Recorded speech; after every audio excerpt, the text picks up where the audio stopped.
Okay, what if I tell you that the extraterrestrials we all imagine as little green men may actually look like very normal Earthlings and chill in Europe? This is the Iberian Peninsula, and people living there are under suspicion. Ooh. Here's the reason. Somehow, parts of the most important artifacts that the Iberian civilization called Treasure of Valena are made of metal that simply can't be found on Earth, because it's metal from a meteorite. Now let's tackle this step by step. This is the artifact itself, and it's composed of 59 different objects. Bowls, bottles, and bracelets. Is there a pattern there with all those bees? In total, the find weighs around 20 pounds, of which 18 pounds are 23.5 karat gold. Now, if you're not a metal specialist, I'll clarify it for you right away. For comparison, 23 karat gold is 95.8% pure gold, so 23.5 karat is even purer. The remaining percentage goes to other metals to help add strength and durability to the precious alloy. There was also silver, iron, and amber in that set. The artifact could have been pretty straightforward, but for these two, let's call them imposters.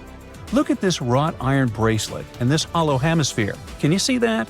Those rusty lines on the hemisphere and the overall weird color of the bracelet do stand out, since everything else is made of purest gold. This all started back in 1963, when a researcher noticed a dark leaden metal among the shiny bowls and bottles. The metal was shiny in some areas and covered with a ferrous-looking oxide that was mostly cracked. Now, just so you understand, gold does not usually act this way. Gold is one of the least reactive of all metals, so it won't even tarnish, let alone rust. To figure out where this suspicious iron came from, researchers turned to mass spectrometry, which checks out the mass-to-charge ratio of molecules. Their findings showed that the nickel in the iron is similar to that found in meteoritic iron. Simply put, the bracelet and the hemisphere are of extraterrestrial origin. Ooh. Now, the exact age of the trove is hard to determine, yet it's crucial. We need to know the exact age to see if it coincides with the start of the Iron Age in the Iberian Peninsula. If it does, then no further questions here. But if it doesn't, well, it's, at the very least, weird, if not suspicious. So there's this three-age system. It comprises the Stone Age, then the Bronze Age, and then the Iron Age. The Stone Age is of no importance here, so let's compare the Bronze and the Iron Ages. The Bronze Age began when it was realized that combining copper and tin produced a material that was more durable than either metal alone. This era was all about major upgrades in tools and weapons, but two standout inventions were writing systems and the wheel. Then came the Iron Age. This time was all about slowly bringing iron into everyday life. Iron was way easier to shape into cool designs than bronze. Now, this was a big deal, because iron, especially transformed into steel, provided significant improvements in all aspects of life. Tools became lighter, cheaper, and stronger compared to their bronze equivalents. You get it? Good. So, researchers have long debated whether the treasure dates back to the post-Archaic era or the latter part of the Bronze Age. The most recent study claims that those artifacts were created in 1400 to 1200 BCE, and something really doesn't add up. First off, the Iron Age began around 500 years after these artifacts were crafted. Plus, ancient craftsmen couldn't know back then how to work with metals that landed on Earth approximately 1 million years ago. And while the dates are really hard to explain, there is a logical explanation for the craftsmanship. The theory here is that those metal workers simply had access to the fallen meteorite, and thus, they could study it well and discover its properties before using it for decorative purposes. They could have figured it out through trial and error, and once they knew exactly how to work with this extraterrestrial metal, they proceeded to adorn the artifacts with it. Plus, there were the Phoenicians, who contributed to their craftsmanship. Now, it's true that the Iberian people have been processing metal and making pottery long before the Phoenicians settled on the peninsula. But the arrival of new metalworking techniques and the introduction of the potter's wheel enabled them to produce better quality goods much faster than before. So, we figured out the extraterrestrial origins of the Iberian artifacts. But guess what?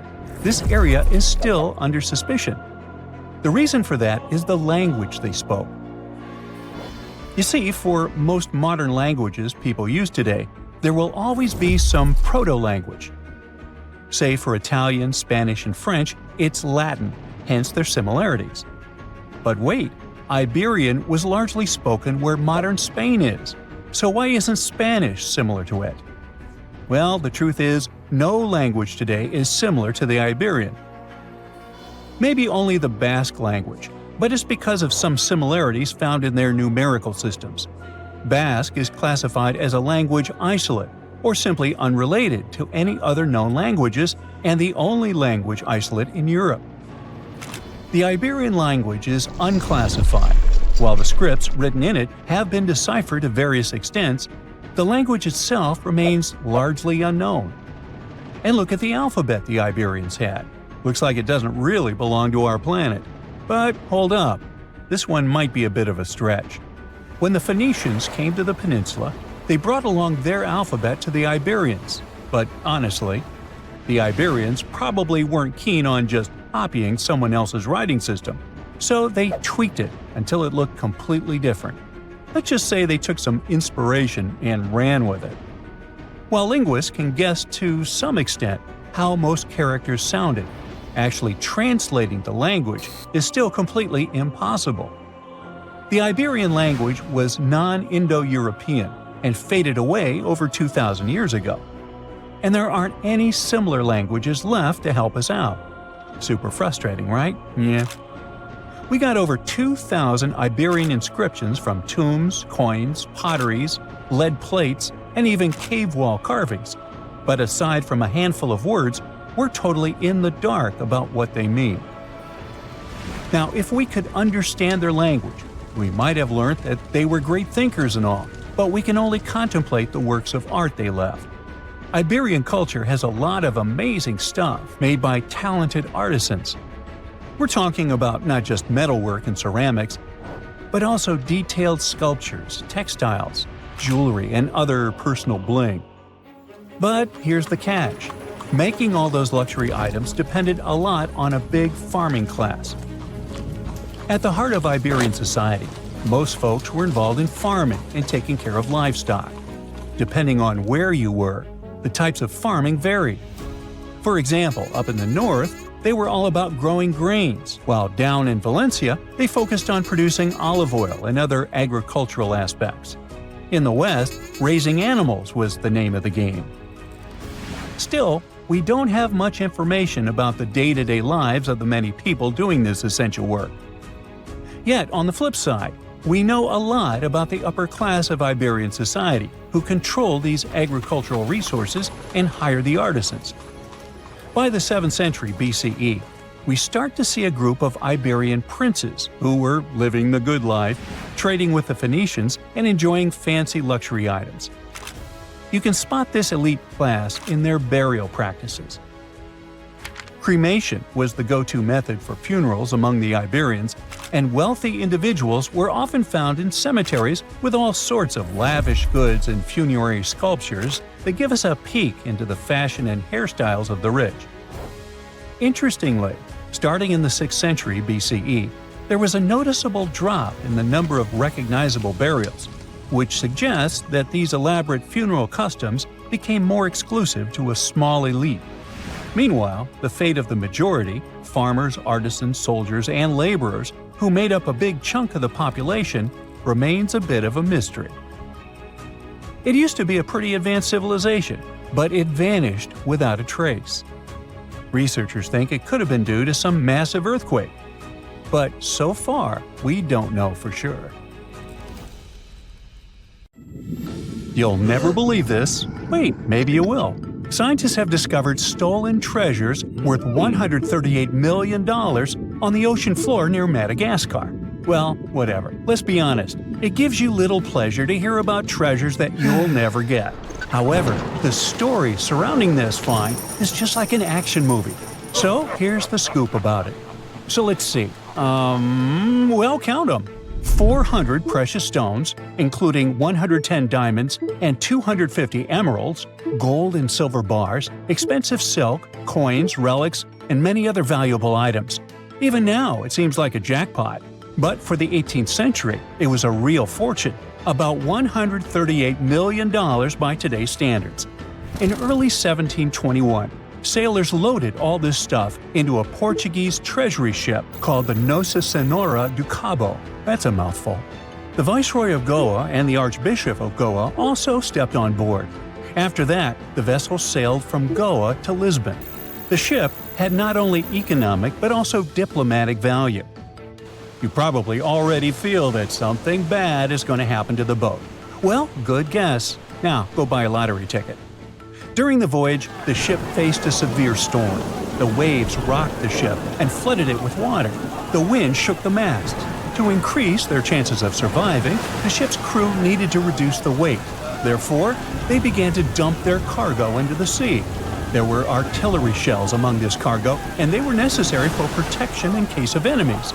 It seems the crew didn't realize what a critical mistake they had made, but at that moment, they needed to stay alive. The ground appeared ahead.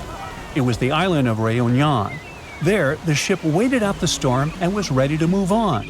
But then another, more serious problem appeared. On April 8th, the ship, I'll call it the NASA from here on, met pirates. Of course, the boat with such valuable cargo should have been equipped with powerful means of protection. But almost all of those were thrown overboard by the sailors during the storm. They had little chance of getting out of that mess alive. The pirates they faced were among the most dangerous pirates in history. And you know why? Because their leader was Olivier the Buzzard Levasseur. Now, let's take a small sidebar because it wouldn't be enough to say only a few words about Levasseur. The Buzzard was one of the most mysterious and terrible pirates in history, worse even than the dread pirate Roberts. People are still trying to solve the mystery he left behind, but more on that later. Now, what do you think is the normal life story of any pirate? Let's see, they were probably born in poor neighborhoods and grew up in poverty and brutality. They were used to getting what they wanted by threatening people, so they started plundering ships on the seas and oceans. Well, Olivier Levasseur wasn't like that. According to some stories, he was born in the north of France sometime between 1687 and 1690 into a rich bourgeois family. He had everything people of that time could ever dream of: well-off parents, a home, food, and a good education. He dreamed of becoming an architect, a priest, or a naval officer. In the end, he chose something close to the third. From 1701 to 1714, there was a great conflict in Europe. Different countries tried to control the Spanish Empire. During this difficult period, the French king, Louis XIV, gave Levasseur a letter of marque. From that moment on, the future pirate became an official privateer of the French crown. Now, roughly speaking, a privateer is also a pirate, only working for his country. A privateer could use his vessel to attack enemy merchant vessels and had to share the spoils from those ships with the royal treasury. So Levasseur became a legalized pirate. The king provided him with a good ship and finances for effective work. According to legend, while serving the king, Levasseur got an eye injury and began wearing a blindfold. That's when the classic image of a pirate with a black eye patch appeared. But this story is a legend. Probably. Levasseur learned how to rob other people's ships quite effectively. His toughness and skill helped him get a lot of treasures. At some point, he didn't want to share the loot with his country, so he decided to turn from a privateer into a free pirate. In addition, he dreamed of long-distance voyages and adventures. He wanted to rob ships not only in European waters, but in the far reaches of the Caribbean and South America. His pirate life lasted about 15 to 17 years. According to stories, in the beginning, he joined the crew of English pirate Benjamin Hornigold. He also collaborated with Samuel Black Sam Bellamy, one of the richest pirates in history. He robbed ships along with the famous Edward Teach, who you probably know as Blackbeard. Having spent a lot of time with such famous pirates, Olivier Levasseur himself became famous for his thoughtful attacks, knowledge of maritime affairs, and compliance with the pirate code. There's a pirate code? More like guidelines. He ensured the order, discipline, and behavior of the crew.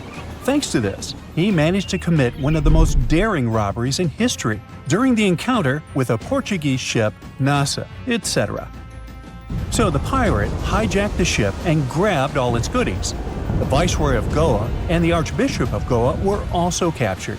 The pirate released the Viceroy later for a big sum, but the fate of the Archbishop and the rest of the passengers remains, well, unknown. After that, the pirates sailed with the loot to the island of Sainte-Marie. In the 18th century, it was a place that no European colony paid attention to. There was no authority there, which is why pirates adored this crossroads in the Indian Ocean. Dozens of pirate crews used this place as a hangout. The anchorages of this island were located close to the main sea routes. This meant that pirates could quickly board their ship and set off to plunder vessels and then return. The fate of the Nasa and its valuable cargo remained unknown. For more than 300 years, researchers and historians have been trying to find the treasure and have only recently come closer to the answer.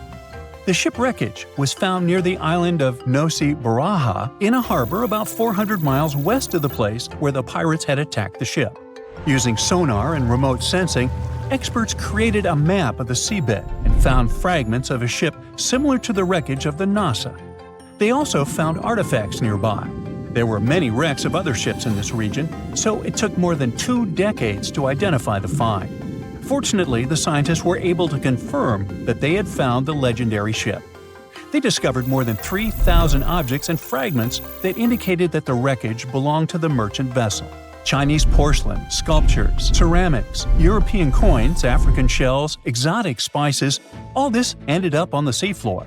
But where are the treasures that the pirates took? No one knows. But fortunately, we all have the opportunity to find out where one of the biggest pirate caches of all time is located. In 1724, an amnesty was granted to all pirates who sailed in the Indian Ocean. The French king freed them from persecution in exchange for the pirates sharing the loot. Levasseur didn't want to share with anyone and hid in a highland in the Seychelles.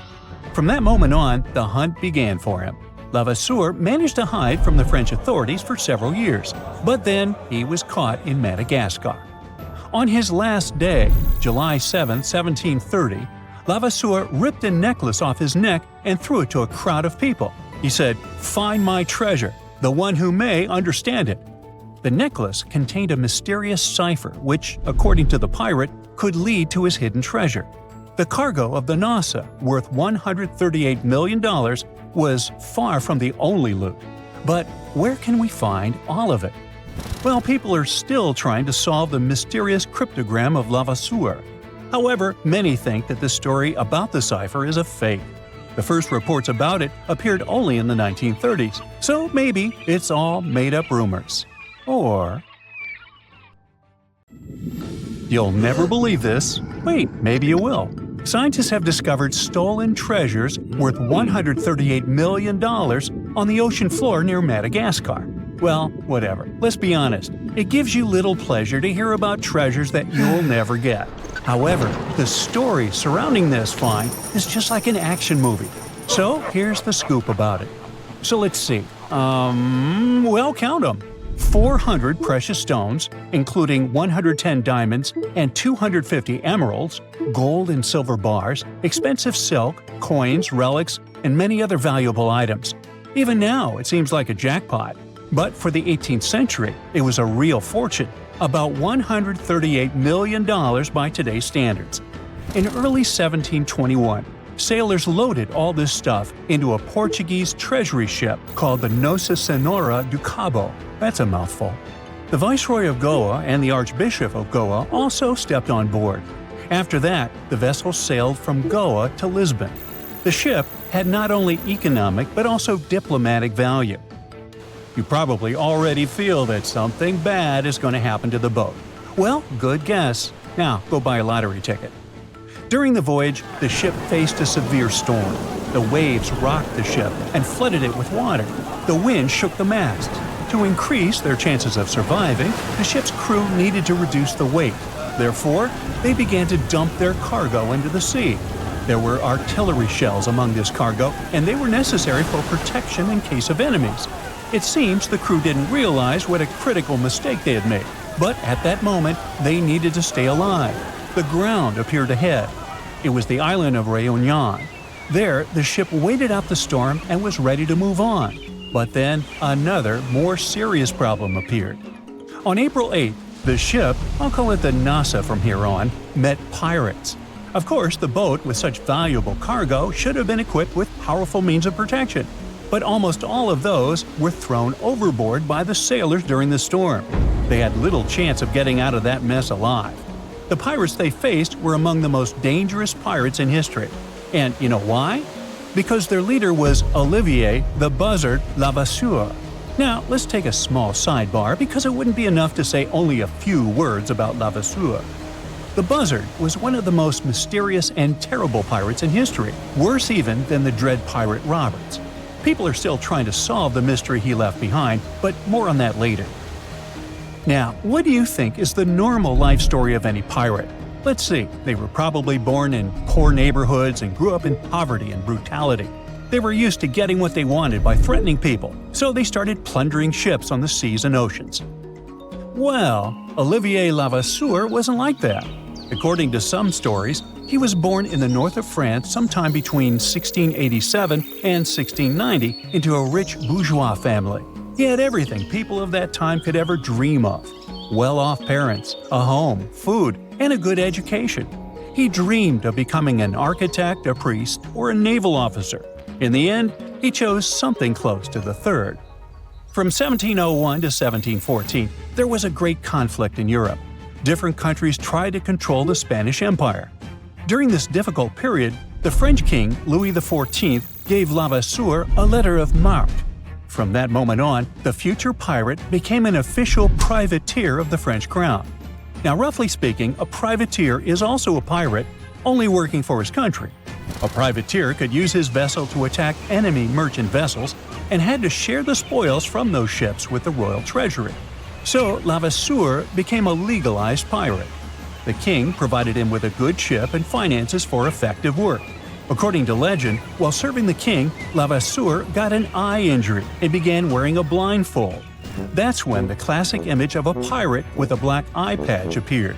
But this story is a legend. Probably. Levasseur learned how to rob other people's ships quite effectively. His toughness and skill helped him get a lot of treasures. At some point, he didn't want to share the loot with his country, so he decided to turn from a privateer into a free pirate. In addition, he dreamed of long-distance voyages and adventures. He wanted to rob ships not only in European waters, but in the far reaches of the Caribbean and South America. His pirate life lasted about 15 to 17 years. According to stories, in the beginning, he joined the crew of English pirate Benjamin Hornigold. He also collaborated with Samuel Black Sam Bellamy, one of the richest pirates in history. He robbed ships along with the famous Edward Teach, who you probably know as Blackbeard. Having spent a lot of time with such famous pirates, Olivier Levasseur himself became famous for his thoughtful attacks, knowledge of maritime affairs, and compliance with the pirate code.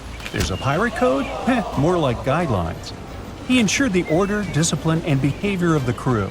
Thanks to this, he managed to commit one of the most daring robberies in history during the encounter with a Portuguese ship, NASA, etc. So the pirate hijacked the ship and grabbed all its goodies. The Viceroy of Goa and the Archbishop of Goa were also captured. The pirate released the Viceroy later for a big sum, but the fate of the Archbishop and the rest of the passengers remains, well, unknown. After that, the pirates sailed with the loot to the island of Sainte-Marie. In the 18th century, it was a place that no European colony paid attention to. There was no authority there, which is why pirates adored this crossroads in the Indian Ocean. Dozens of pirate crews used this place as a hangout. The anchorages of this island were located close to the main sea routes. This meant that pirates could quickly board their ship and set off to plunder vessels and then return. The fate of the NASA and its valuable cargo remained unknown. For more than 300 years, researchers and historians have been trying to find the treasure and have only recently come closer to the answer. The shipwreckage was found near the island of Nosi Baraha in a harbor about 400 miles west of the place where the pirates had attacked the ship. Using sonar and remote sensing, experts created a map of the seabed and found fragments of a ship similar to the wreckage of the Nasa. They also found artifacts nearby. There were many wrecks of other ships in this region, so it took more than 2 decades to identify the find. Fortunately, the scientists were able to confirm that they had found the legendary ship. They discovered more than 3,000 objects and fragments that indicated that the wreckage belonged to the merchant vessel. Chinese porcelain, sculptures, ceramics, European coins, African shells, exotic spices – all this ended up on the seafloor. But where are the treasures that the pirates took? No one knows. But fortunately, we all have the opportunity to find out where one of the biggest pirate caches of all time is located. In 1724, an amnesty was granted to all pirates who sailed in the Indian Ocean. The French king freed them from persecution in exchange for the pirates sharing the loot. Levasseur didn't want to share with anyone and hid in a highland in the Seychelles. From that moment on, the hunt began for him. Levasseur managed to hide from the French authorities for several years, but then he was caught in Madagascar. On his last day, July 7, 1730, Levasseur ripped a necklace off his neck and threw it to a crowd of people. He said, "Find my treasure, the one who may understand it." The necklace contained a mysterious cipher which, according to the pirate, could lead to his hidden treasure. The cargo of the Nasa, worth $138 million, was far from the only loot. But where can we find all of it? Well, people are still trying to solve the mysterious cryptogram of Levasseur. However, many think that the story about the cipher is a fake. The first reports about it appeared only in the 1930s, so maybe it's all made-up rumors. Or… You're probably familiar with the saying, X marks the spot. It comes from pirate lore and adventure stories often linked with treasure maps. They may be out of fashion these days, but that doesn't stop countless antiquity hunters from searching through hills and fields daily. One such enthusiast didn't have a map with a giant X on it, but when his metal detector beeped on a sunny day in April 2025, he uncovered one of the largest buried coin hoards ever recorded.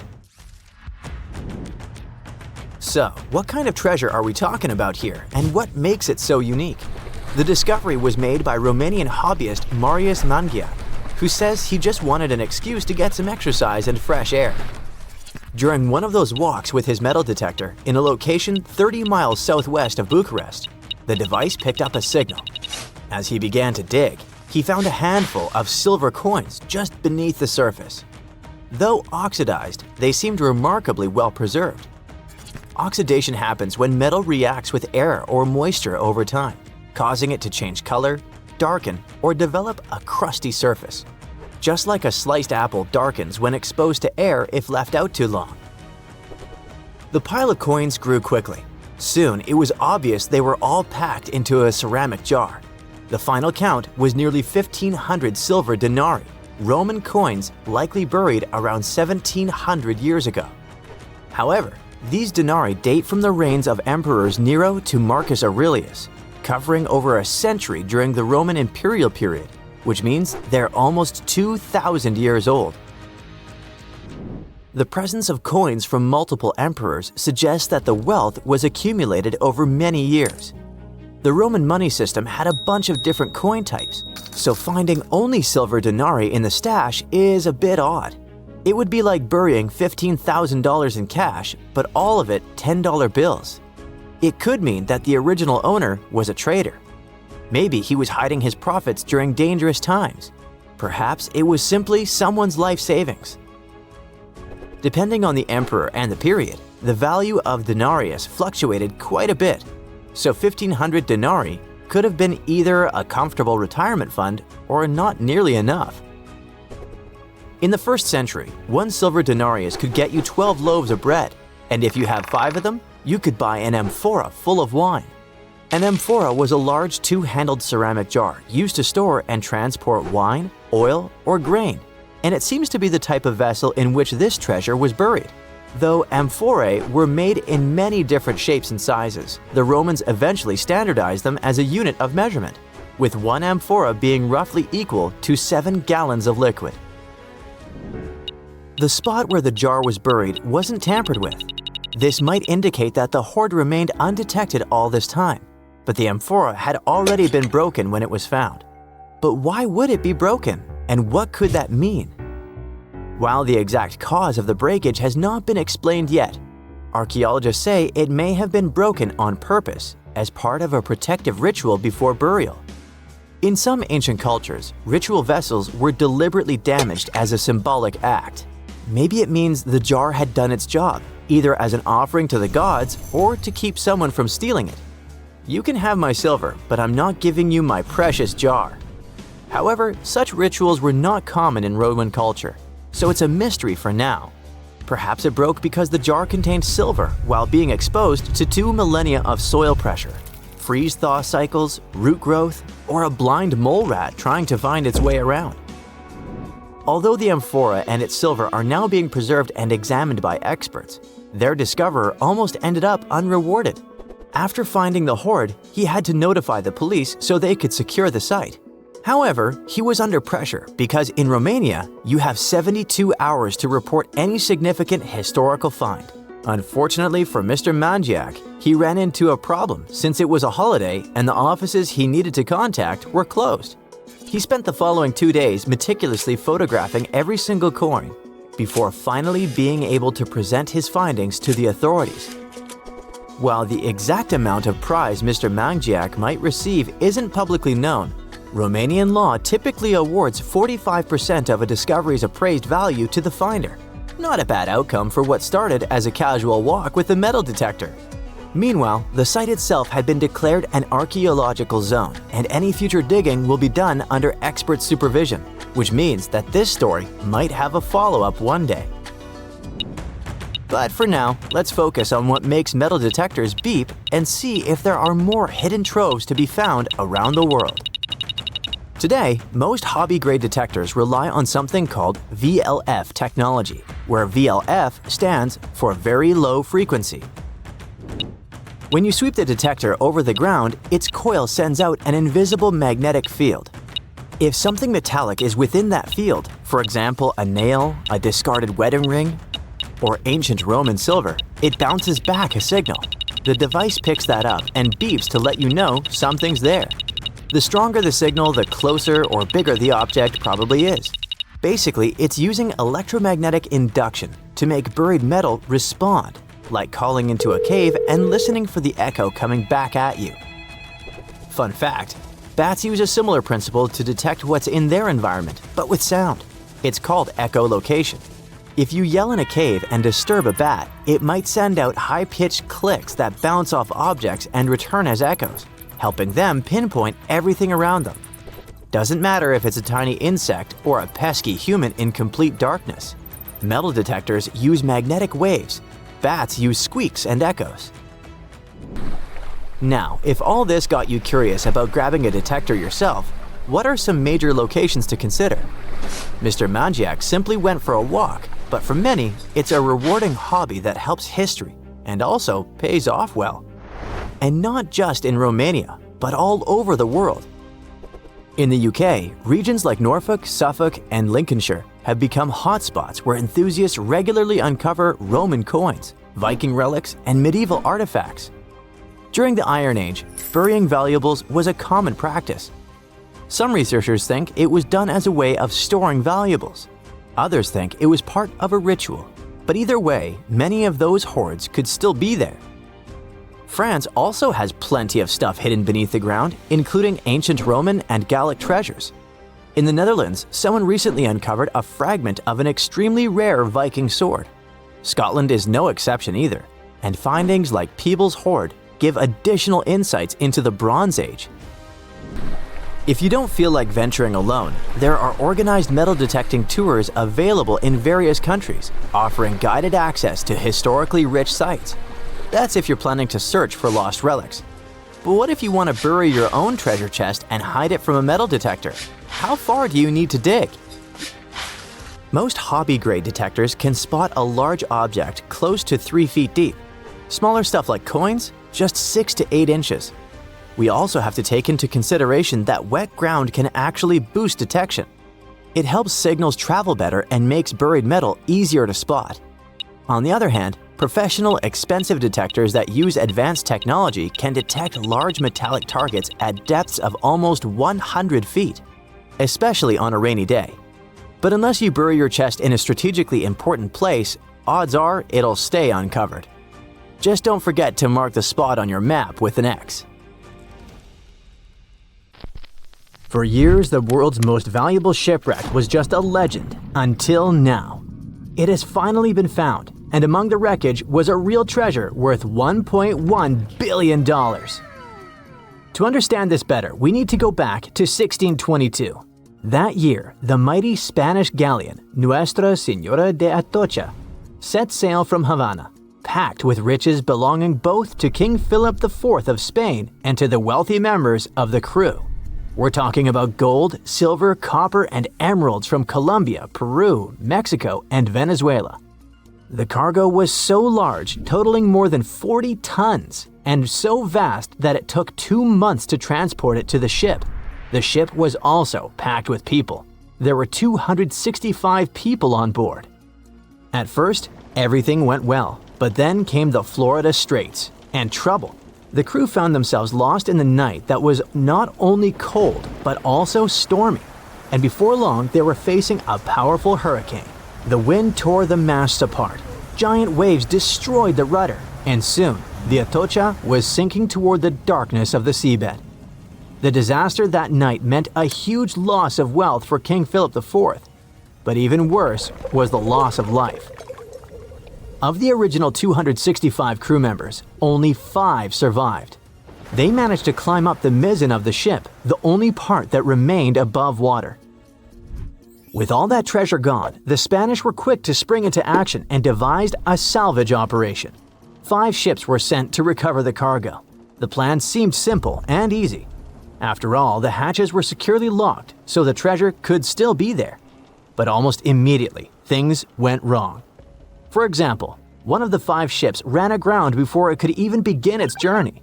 In the end, the search dragged on for 60 years, and many factors contributed to the mission's failure. That may not seem so bad today, but back then, divers didn't have the technology or safety equipment that we have today. Exploring the seabed was risky, and more often than not, it led nowhere. While searching for the Atocha, the rescuers found traces of another vessel, the Santa Margarita, the Atocha's sister ship. Another hurricane passed through the region a month after the sinking. The seabed became a jigsaw puzzle with pieces of the ship scattered everywhere. The rescue mission became almost impossible. Over time, the Spanish managed to recover part of the Santa Margarita's cargo, but Atocha's treasure seemed lost forever. Even so, no one forgot that story. Then in 1969, more than 300 years after the sinking, everything began to change. An experienced deep-sea diver, Mel Fisher, stepped in and decided to rewrite history. Mel had already spent a big part of his life at the bottom of the sea. He and his wife even ran a diving school in California. So, Mel gathered his family and moved to the other side of the country. He led a new team of hunters whose mission was clear: to find the lost treasure of the legendary Atocha. They had little more than a boat, some diving equipment, and metal detectors, but that was enough to get them started. They focused on a region called the Matacumbe Keys, mentioned in several 17th century documents. In the first year, they traveled more than 100,000 miles but found absolutely nothing. It seemed like an impossible dream. But Mel still had a card up his sleeve. Eugene Lyon, a historian who would change the course of the search. Eugene delved into the Spanish archives in search of clues about the shipwreck. It was there that he found an important document that mentioned a group of people trying to save it. On the last page, it was mentioned that an area 100 miles from where Mel was searching had been the scene of the main exploration. This little piece of information was the needle in the haystack they needed. They rerouted the ship and soon arrived at the new location. But there was a challenge. That part of the ocean was deeper and the visibility there was almost zero. It was difficult to see your own hands. However, Mel knew how to deal with the adversities of diving and came up with a simple and brilliant solution. He installed 2 large tubes on the boat called letterboxes. Those tubes could be lowered in front of the propellers. The idea was ingenious. They sucked clean water from the surface and directed it to the bottom of the sea, exactly where the divers were. This technique not only cleared the murky water, but also helped to reveal objects that had been hidden for centuries. And still, the search took 16 years. During that time, Fisher found many lost items. Then, in 1971, they discovered a huge anchor. This was the first clue that they were close to finding the Atocha. In the following days, more objects appeared. Cups, swords, and ancient nails turned up. To keep everything organized, the team created a circular map. On it, they marked the exact location of each item they found. They also used radio transmitters on land and a receiver on the boat, which allowed them to know precisely where they were. The system was so efficient that it could measure the position with a margin of error of just 1 foot. Over time, a line began to form on the map, pointing to where the Atocha's main treasure might be hidden. They followed this trail for 2 years. Just when they were starting to lose hope, they found silver bars. It was the year 1973. This opened the door to much bigger discoveries. The silver alone was worth over $100,000, but the real treasure was yet to come. On July 20th, 1985, valuables that would be worth around $1.1 billion today were finally discovered in the main hull of the ship. The treasure included 180,000 silver coins, 24 tons of silver bars, 125 gold bars, a collection of pearls, and 66 pounds of emeralds. Some of these finds were priceless, not only because they were rare, but because of their history. The Atocha Cross, the Royal Orb, and the Atocha Ring, 3 royal artifacts, were found in near-perfect condition. The Atocha Cross was the most valuable of all the artifacts. It had 9 brilliant green emeralds set in 22-karat gold. A true treasure from the past, shining once again after centuries underwater. Soon after the discovery, the state of Florida thought, wait a second, we want a piece of that treasure. They went to court, demanding a whopping 25% of the value. A bitter legal battle ensued, and it lasted 8 years. It even went all the way to the Supreme Court. But in the end, treasure hunter Mel emerged victorious. He was even invited to The Tonight Show, showing off a massive gold chain found in the wreckage, wrapped around his waist like a belt. People called it the money chain, and for good reason. The find was so big that the wreck was declared the world's most valuable by the Guinness Book of Records in 2014. After the initial excitement, Mel sold some of the gems, but the bulk of the treasure remained in the family for a while. What was left was auctioned off. No one knows exactly how much the jewels were sold for, but one thing is for sure. Their value has skyrocketed over the years, and it's not just about the sparkle, it's about the legend that lives behind them. Today, these treasures are part of the particular Museo collection, the largest private collection of the Atocha artifacts in the world. And no, they're not for sale. But the good news is that you can still see them. They're on display, shining brightly in homage to Colombia's rich history and the famous mine from which they came. The people behind them say that these emeralds are as iconic as the rubies of Mogok or the sapphires of Kashmir. And honestly, they're right. A ship filled with gold and other treasures worth over $13 million was found in the middle of the Namibian desert after almost 500 years. The worker who found it was actually looking for diamonds, but ended up with something way more valuable for history. There were some blocks of copper, some wood, pipes, and elephant tusks. The miners called for an archaeologist, who soon realized it wasn't a disturbed beach like they thought, but a shipwreck. All evidence showed that it was a Portuguese trading vessel, Bom Jesus, that went missing in the 16th century. Experts believe it was a special kind of ship that was bigger, stronger, and better than older ships from Portugal and Spain. These ships were built to take Portuguese explorers on long trips to distant places like India, China, and Japan, and come back with tons of cargo. The Bom Jesus was likely carrying treasures from Lisbon, Portugal, to Western India. But it looks like on its way around the southern tip of Africa, near Namibia, a big storm pushed the ship too close to the shore. The ship hit a rock, tipped over, and broke apart, sinking into the ocean. Archaeologists found treasure from the captain's chest under the water, which probably fell out when the ship's wooden hull broke. They also found pieces of the ship scattered along the shore, likely from the violent storm and later by construction in the area. The storm must have been very fierce, but they didn't find many bones, which means most of the crew may have survived or were lost at sea. The ship was split into 3 sections and incredibly well preserved, thanks to the thick layers of sand that covered it and prevented rot. Archaeologists who studied the wreck discovered over 40 tons of cargo. There were cannons, swords, blocks of metal like lead and tin, fabrics, and tools that sailors used to navigate the stars while traveling across the ocean. The most exciting discovery was 1,845 copper ingots, weighing as much as 16 to 17 tons altogether. Those copper ingots, or pieces of pure metal, are still in great condition because the hull of the ship and layers of sand protected them from ocean water. The scientists even managed to read the trademarks on them on site and learned they were made by a super wealthy German trading company.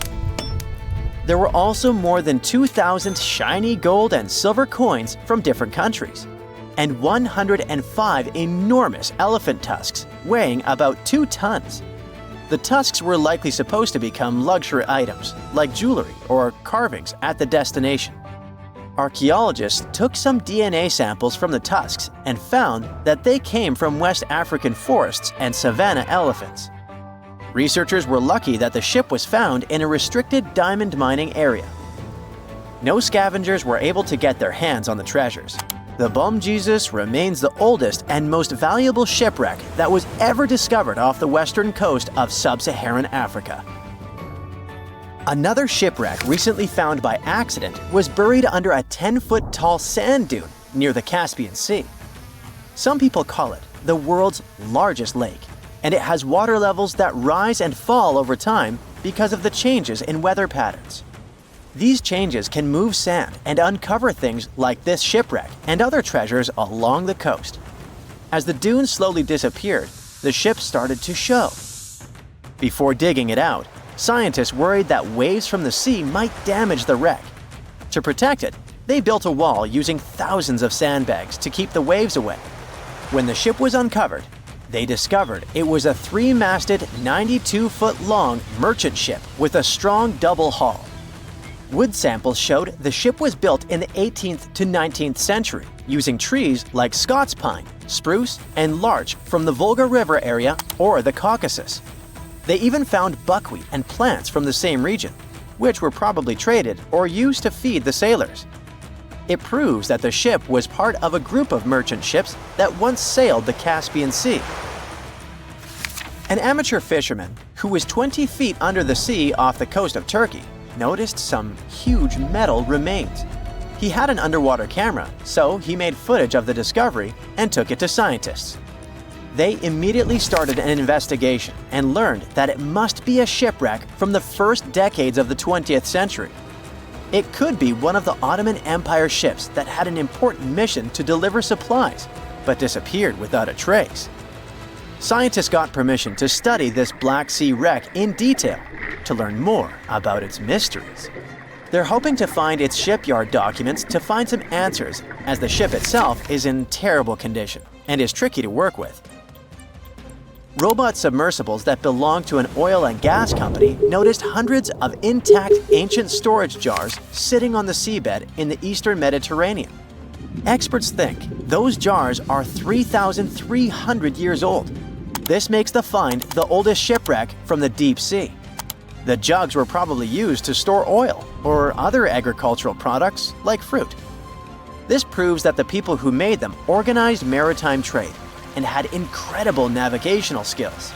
It looks like the ancient mariners managed to traverse the Mediterranean Sea without a line of sight to any coast. All they could see was the horizon, so they must have used the sun and other stars to find their way. Off the coast of Sicily, under 20 feet of sand and rock, archaeologists found a shipwreck so old that they aren't even sure what materials were used to build it. They think the ship is from the 5th or 6th century BCE, which means it's over 2,500 years old. This ancient ship wasn't alone. Researchers also found 2 iron anchors shaped like an upside-down T from around the 7th century of the Common Era, and 4 stone anchors from prehistoric times nearby. One of the stone anchors was broken and may have had wooden pieces attached to help it hold on to the seafloor. They figured out that the ship itself was built using the on-shell technique. The wooden planks of the ship were connected so tightly that they could support the ship on their own, with extra beams added just to make it stronger. Sadly, the ship's wooden hull is very fragile now because tiny sea creatures that eat wood have damaged it over the years. Scientists are being extra careful as they study it to make sure it doesn't fall apart. This discovery is such a big deal because it was built during a time when Sicily was super important for trade. Back then, the Greeks and Punics were trying to take control of the seas long before Rome became the ruler of the Mediterranean. By studying this ship, scientists hope to learn more about how people traveled and traded in those ancient times. One more shipwreck, this time off the coast of Kenya. Could be from Vasco da Gama's final voyage. This Portuguese explorer was the first European to reach India by sea around the Cape of Good Hope. Local fishermen discovered the shipwreck in question in 2013. When an underwater archaeologist came to check it out, he found some treasures at the spot: elephant tusks and valuable copper ingots. If this find really has to do with Vasco da Gama, then it must be from the 16th century. It was the year of his 3rd and final voyage to India. Da Gama led a huge fleet of 20 ships, one of which was the São Jorge. Most of the ship is hidden under layers of coral, and a whole team of scientists are carefully digging trenches to find parts of the ship's wooden frame and hull. If we're happy enough finding a few bucks we forgot about in our pockets, just imagine stumbling across $13 million in a place you'd never expect. That's exactly what happened to a group of diamond miners working in the Namibian desert. In 2008, they found this incredible treasure inside a shipwreck that happened over 500 years ago, and the story behind this abandoned vessel is packed with mysteries. It all started back in 1533, when the Portuguese built this special trading ship. This model was believed to be a part of a newer class of vessels that were bigger, more efficient, and tougher than the ones that came before. Portugal really needed that, since they were dominating trade all over the seas at the time. So the main purpose of this ship was to support those long-distance expeditions during this super prosperous era. On March 7th, the Portuguese decided to test their impressive new ship, and on that fresh spring day, big vessels sailed down the Tagus River and out into the Atlantic, with flags flying and colorful fabrics draping from their tall masts. Off they went, leaving Lisbon, the capital of Portugal, and heading for Western India. At least, that's what researchers think, since this was a pretty common route for them back then. Most of the time, the Portuguese were after spices. In the early 1500s, it was pretty hard to find things like cinnamon, ginger, cloves, black pepper, and turmeric in Europe, so they had to go to India for them. Unfortunately, one of the ships never made it to its final destination. In fact, to the despair of the Portuguese court, this vessel completely vanished, leaving no sign of a shipwreck. And none of the roughly 300 people on board were ever found. Could they have strayed so far off course that they ended up in the Americas or on some island along the way? Well, anything was possible, and the ship, along with the mystery of its disappearance, became legendary. Fast forward over 500 years to 2008. Diamond miners were doing their thing on a coast near Oranienburg when they started finding some strange stuff while digging, like pieces of metal, wood, and even odd objects that looked like bronze pipes. That was definitely strange, so they called an archaeologist to figure out what was going on. When the archaeologist arrived, he noticed all sorts of strange bits and old pieces scattered around. Little by little, he began to identify those things. First, elephant tusks. Then a 500-year-old artillery piece. All of a sudden, it hit him. This was definitely a shipwreck. But what the archaeologist didn't realize at the time was that this shipwreck turned out to be one of the most significant ever found. Back then, it wasn't easy at all to convince the mining company that archaeologists had to keep exploring the site.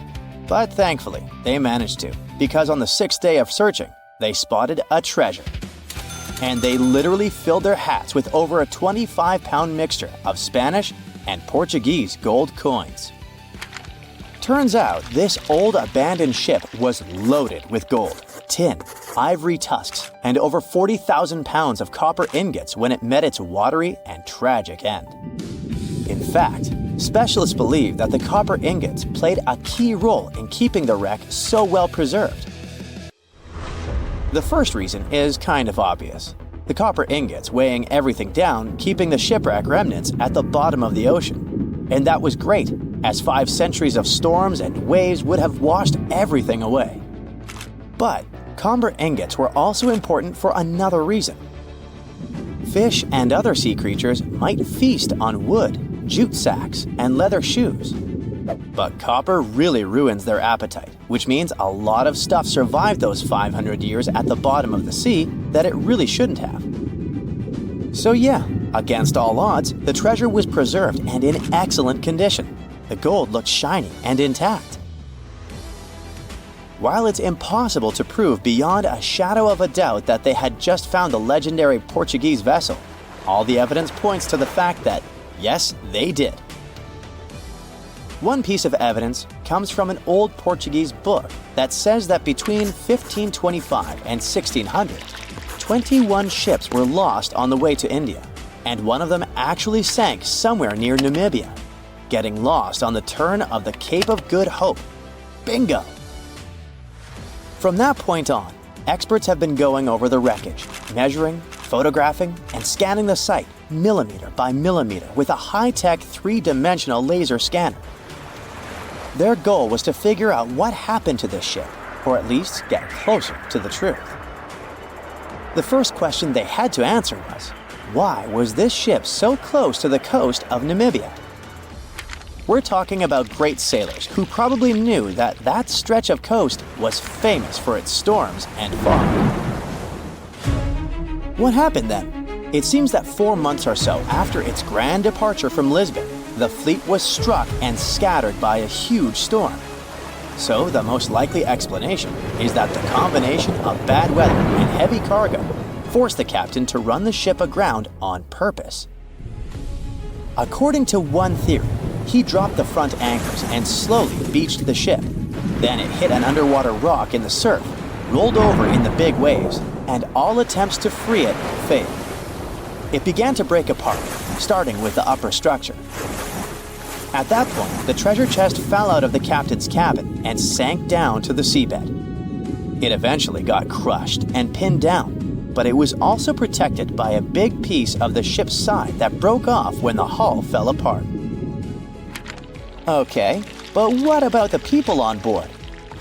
Winter storms along the Namibian coast can be brutal, with winds over 80 miles an hour and huge waves, making it nearly impossible to get ashore.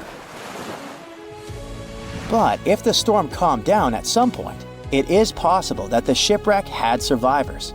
I mean, some human toe bones were indeed found, suggesting at least one person didn't make it.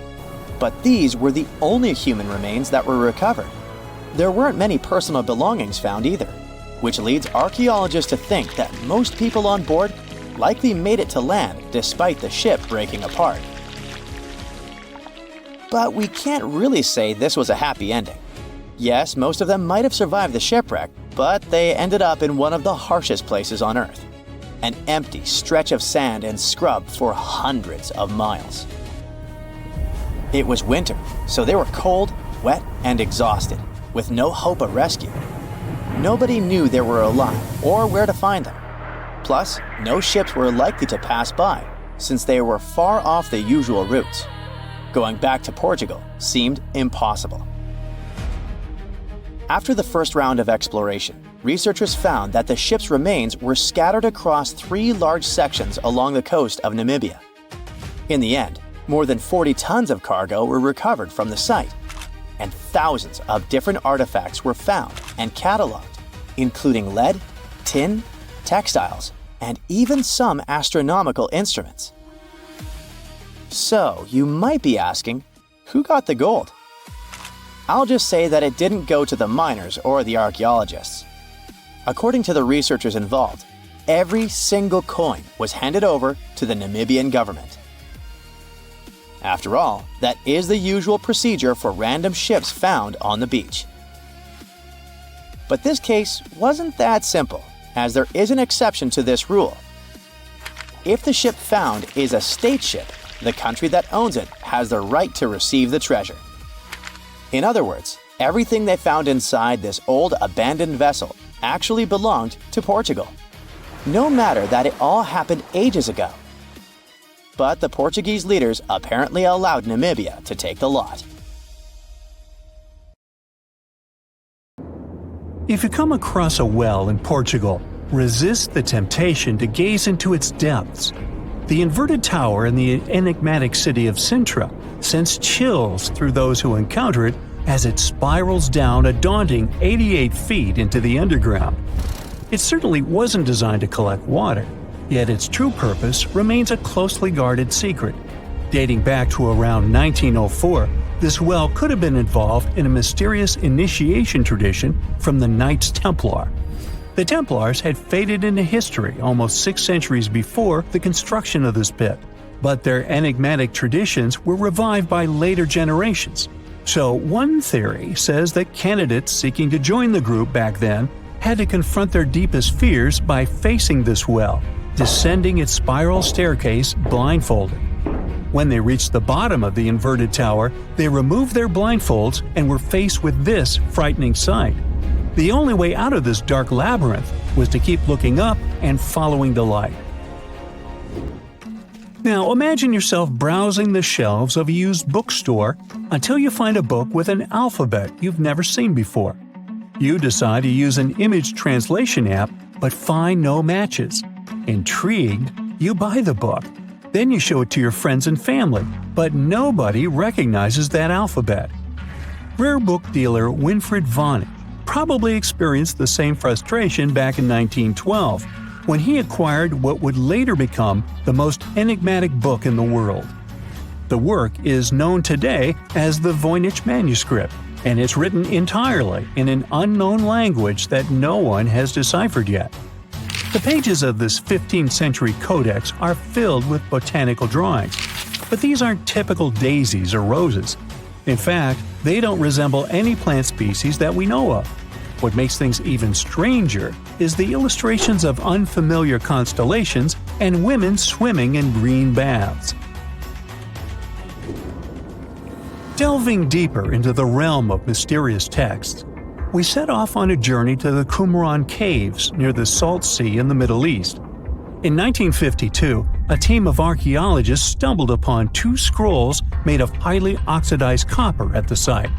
Unrolling them was a major challenge, so they decided to cut the scrolls into 23 parts to investigate them. Imagine their surprise to see Hebrew words like gold and silver popping up. But no, it wasn't an ancient invoice. It was more like a treasure map, pointing the way to over $1 million. Unfortunately, the treasure was never found. Not for lack of trying, though.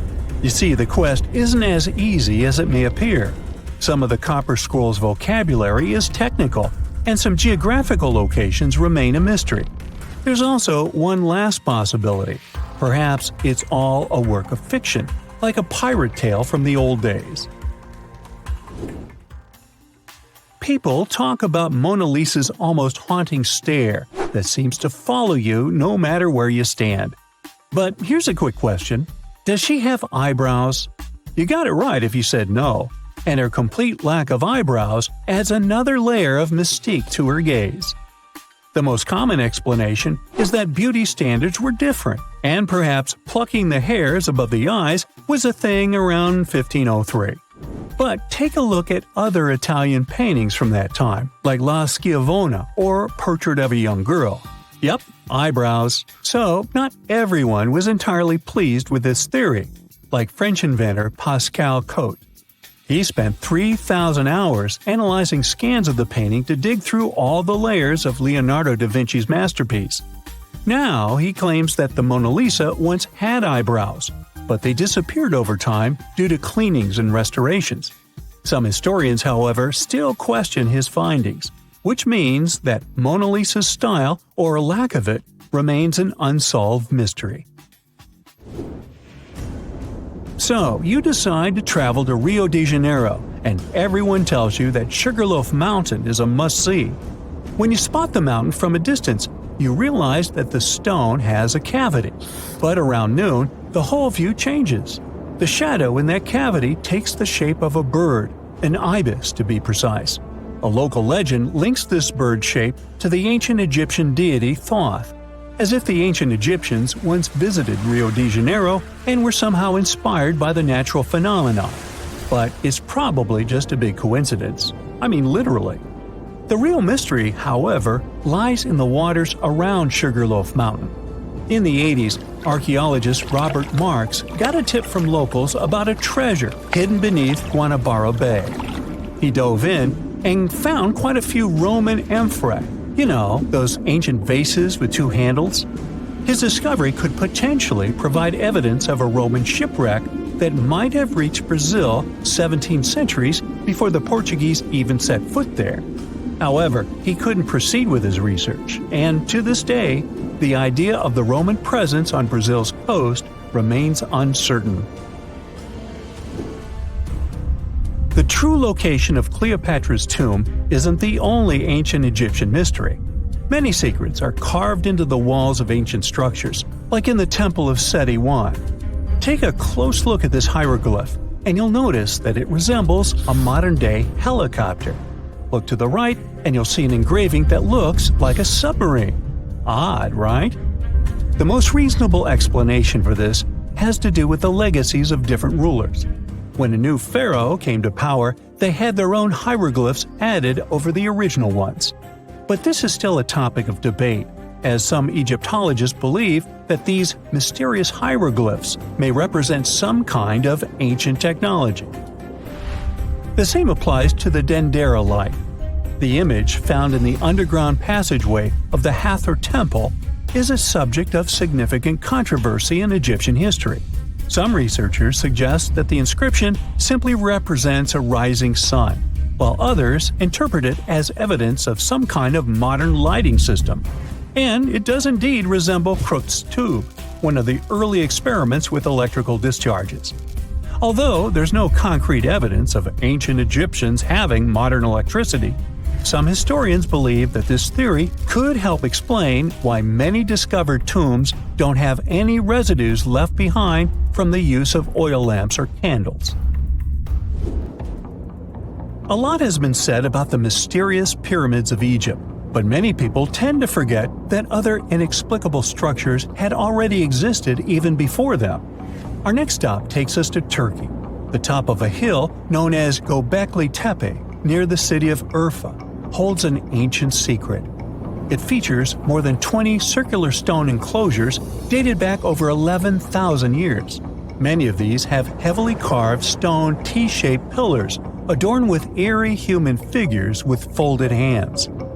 The most accepted theory is that it's the world's first temple, likely used for rituals or social events.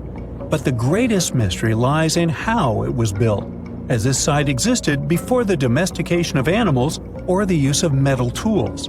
So the construction must have been very difficult, challenging our understanding of the historical timeline. Now, I hope you're not afraid of heights, because we're about to take a flight over the Nazca Lines. You've probably already heard about these massive, mysterious drawings etched into an arid region of Peru. They come in many different shapes, like a spider, a monkey, and even a Google-eyed ET that is probably just a fissure. Anyway, this story got some fresh chapters in 2022 when an additional 168 new drawings were discovered. The original ones could only be seen from the air, but these new ones are much smaller and can be observed from the ground. However, one thing they have in common is that their purpose remains totally unclear. Some might call them the largest-scale calendar in the world. Others suggest that they served as a tool for agricultural purposes. Of course, many theories have emerged in an attempt to give the Nazca Lines a meaning, but the truth is that they remain some of the most important unsolved mysteries in history. It all happened in 1708. On June 8th, the Spanish galleon San Jose was going back home to Spain from the Caribbean. In total, there were 17 ships. The captain of the San Jose knew they were in for some trouble, as English ships were lurking in that area. He knew they would be after the treasure loaded on the ships. The price of the treasure from the New World was so astronomical that it could turn the course of historic events in Europe upside down. In order to be safe, the Spanish galleon was to reach Cartagena de Indias. It's where we have Colombia now. But sadly, other things were predestined for the San Jose. The 4 English ships appeared. The galleon couldn't just escape them. There was no choice but to turn around and fight. Then all the chaos started. Red flags showing that the battle started. Firing cannons, the smell of gunpowder. Nobody knows exactly how it all ended. As dusk fell, it was hard to see clearly what was happening.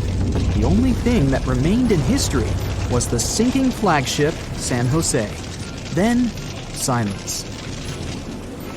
No wonder that San Jose, being the flagship, was the most strategically important galleon. She would carry an insane amount of precious metals, such as gold and silver, pearls, and gems, such as emeralds. All of that went to stay on the bottom of the ocean for the next 3 centuries. But how come this lost treasure got so legendary? First off, the financial estimates made by scientists shocked people. The ship reportedly carried 7 million to 12 million pesos. Let's translate that to today's money. Yeah, it may not be the wealth that Elon Musk has, but it's around $10 billion. With that money, you could treat yourself to a couple of private jets, a whole car park of Lamborghinis, and a posh mansion. And you'd still have a lot of money left. You may think it all must have gotten rusty, just like the bits and pieces found in the Titanic. But when it comes to gold, things work differently. The Titanic didn't carry gold, or at least not that much of it. The jewels that were on the Titanic were personal belongings. And the cool thing about gold is that it never reacts with oxygen. It means that real gold won't rust or tarnish. So if your golden necklace got somewhat darker, it's a telltale sign it's not pure gold. It's an alloy, which is also cool, by the way, as you can easily clean it. Going back to San Jose's lost treasure, the golden coins there, even over 300 years later, were supposed to look the same way as the day they were minted. Now, going back to the place where the ship supposedly sank, remember I told you the captain wanted to go to the shore where Colombia is today? Well, on December 4th, 2015, the ship was indeed found in the waters of Colombia. As with many other important things today, the world learned about it from a tweet. It was sent by the Colombian then-president Juan Manuel Santos. People have been looking for the San Jose for decades, and once it was finally found, it only got more popular, and even more myths about it began to appear. One of the legends was told by Señor Santos himself. After the wreck had been found, there was a short radio interview. Thing is, the discovery was pretty unexpected. Many people spent a lot of time and effort looking for that wreck, and many of them even gave up hope of ever finding it. Juan Manuel Santos told a story about how the wreck had been discovered. There was an official event outside Colombia where he was accosted by a man. He looked like the famous writer Hemingway. He sported a white beard and had white hair. The only thing that Hemingway-looking man wanted was 2 minutes of Santos's time. The president conceded and listened to the man. What happened next was unbelievable. The man pulled out an antique map, more precisely, a carefully framed copy, and told the president that no one else knew about it. The man pointed to one exact spot. He said that it was the exact location of the treasure, and that that place didn't appear on any other map. He guaranteed that he knew where the treasure was. The story sounded crazy and swashbuckling. Whoever that man was, he turned out to be right. His identity remains a mystery for everyone, but somehow that man found the funding, determined the area to be inspected, and even made his way to meet the president. Right, the San Jose was stuffed with gold, and whoever found it would get filthy rich for the rest of their life. But let's face it, there's no way an ordinary person could ever discover such a treasure, as it requires too much effort and too much funding. But what if you're into treasure hunting and you want to go and find some treasure chests somewhere? Well, I guess I have a story about ordinary people looking and even eventually finding real treasure. Meet Forrest Fenn, an eccentric millionaire who hid a $1 to $5 million treasure. The exact worth was unidentified. You see, even Mr. Fenn himself said he never tried to appraise it. Inside the chest, there were 265 American gold eagles and double eagles, ancient coins, gold nuggets, you name it. Forrest stashed the chest in the Rocky Mountains and announced the treasure hunt back in 2010. Now let's focus on a map for a little bit and see how vast the Rocky Mountains are. Basically, the treasure hunters were supposed to sweep the two countries, both the USA and Canada. At first, it was a small treasure hunt with only a couple of people who knew about it. But sometime later, there was pretty much a competition, as tens of thousands of people set off to look for the treasure. There was research stating that over the decade, about 350,000 people tried their luck looking for the mystery chest. To announce the hunt, Forrest Fenn used a poem made up of 24 lines. The poem had some hints in it that most treasure hunters failed to decode. It was so well hidden that it took 10 years to finally discover it. There was also a blog called Thrill of the Chase, and on June 6, 2020, Mr. Fenn finally posted the long-awaited news. The treasure had been found. Forrest himself admitted that anyone who read the instructions from the poem carefully could find the treasure. The poem created a lot of buzz on the internet, with many users trying to decode the 9 hints the poem had.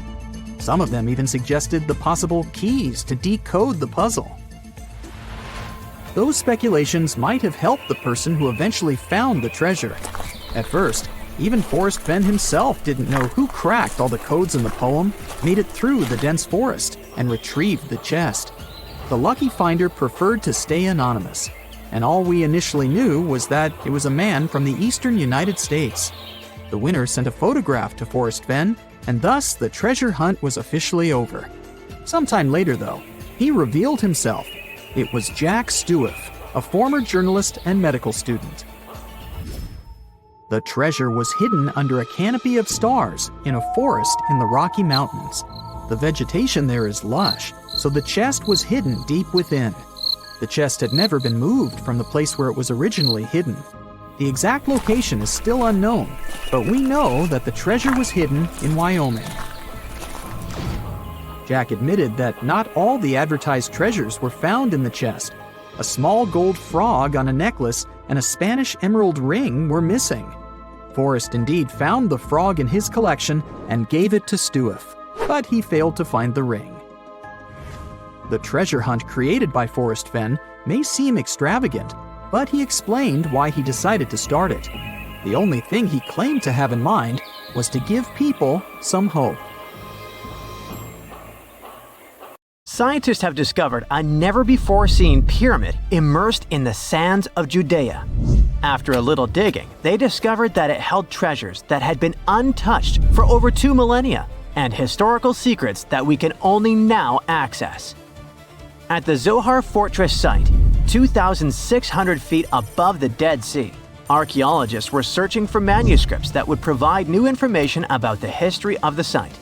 The excavation was originally part of a long-standing campaign launched by the authorities. Its goal was to protect the sites from looting and unauthorized excavations.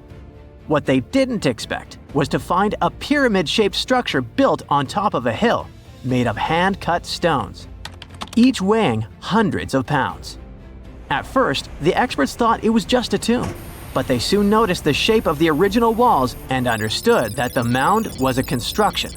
They immediately realized that someone had dug into the top of the structure, probably looters who had spotted something valuable there. Luckily, most of the structure was still buried in sand, so the most valuable finds were hidden from sight. In the first week of excavation, volunteers found fragments of papyrus, bronze vases, and even ancient furniture, which were exceptionally well preserved. The desert climate had been a great ally in preserving those artifacts over the millennia. With little humidity in the air, mold cannot form, so organic materials such as wood and fibers are protected from cracking and deformation. Hypotheses suggested that the pyramid had been built during the First Temple period. However, new discoveries have shown that it's more recent, from the Hellenistic period. Considering this and the fact that the structure dates back 2,200 years, it's believed that it probably appeared shortly after the death of Alexander the Great, the famous ancient Greek king of Macedonia. At that time, his generals divided the former Seleucid Empire. Ptolemy took control of Egypt and the surrounding regions, including the Dead Sea area, while Seleucus took control of the north, which is now part of the Middle East.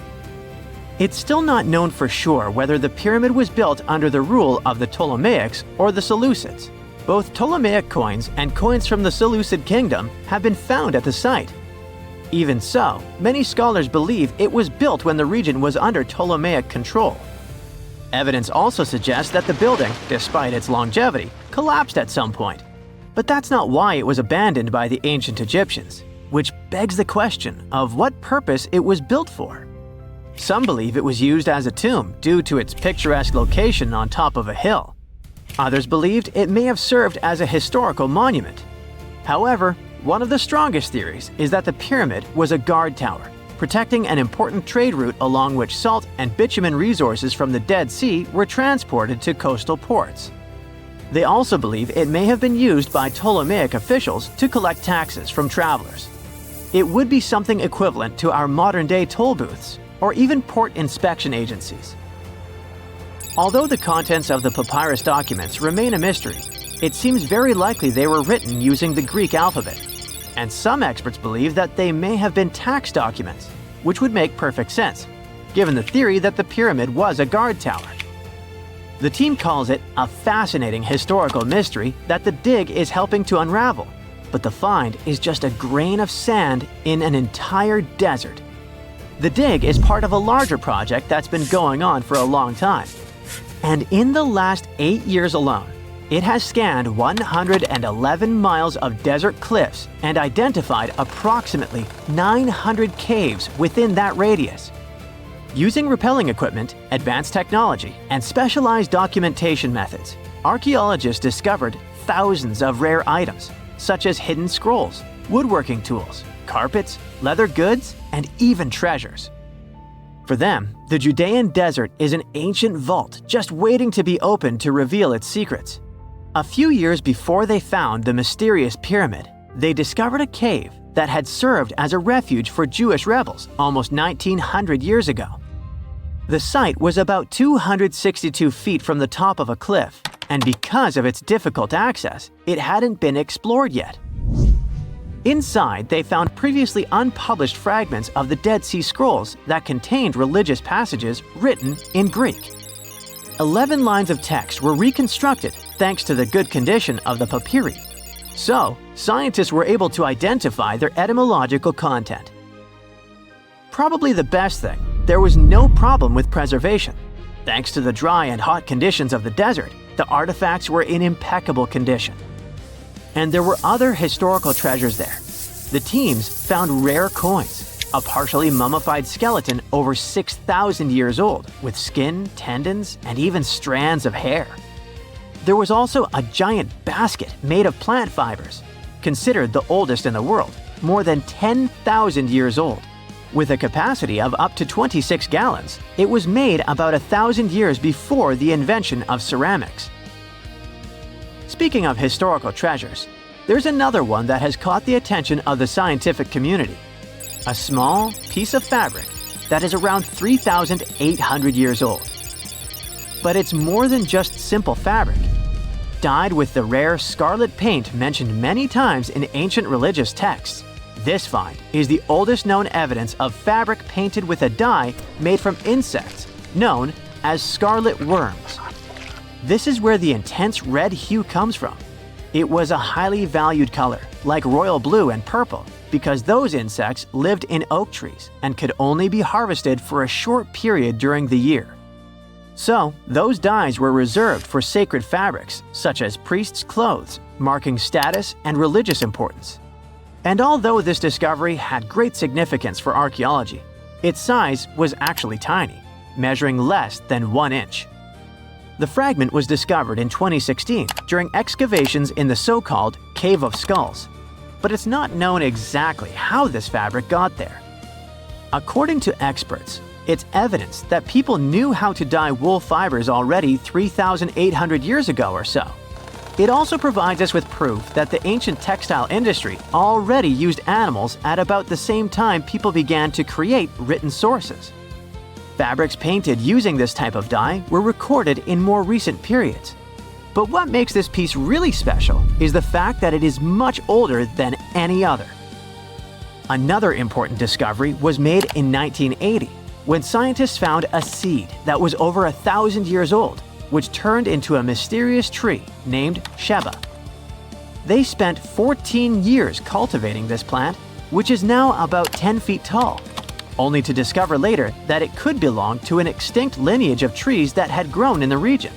The seed dates back to a period between 993 and 1202 CE, and they believe that Sheba may be a biblical tree commonly associated with healing. Although it's not been possible to identify the exact species, since the tree hasn't flowered, we know that it belongs to the genus Commiphora, which is related to famous African plants, such as the myrrh tree. But time has revealed something even more special. Its leaves and resins are rich in compounds that have medicinal, antioxidant, and even skin-soothing properties. This means that the tree may represent a forgotten lineage whose resin had medicinal value and was mentioned in ancient texts. This brings to light how ancient people dealt with botanical medicine.